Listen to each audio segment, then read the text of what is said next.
लक्षात घ्या, काशीच्या पात्र्यात दही अमृतासारखं आहे. लक्षात घ्या, चांदीच्या पात्रात दूध अमृतासारखं आहे. तांब्याच्या पात्रात पाणी हे अमृतासारखं आहे. तांब्याच्या पात्रात पाणी पिणं हे अमृतासारखं आहे.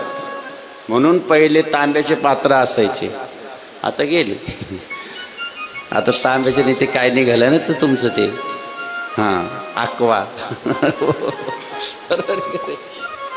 आता कुठं तांब्याच्या पात्रात जर रात्रभर पाणी ठेवलं, लक्षात घ्या, आणि आपण सकाळी उठताच ते पाणी कारण आपल्यामध्ये एक रात्रभर एक अमृतासारखी एक लाळ असते, आणि त्यावेळेस न ब्रश करता ते पाणी जर आपण पिलो तर आपल्या पोटातले सगळेच्या सगळे रोग निघून जातात.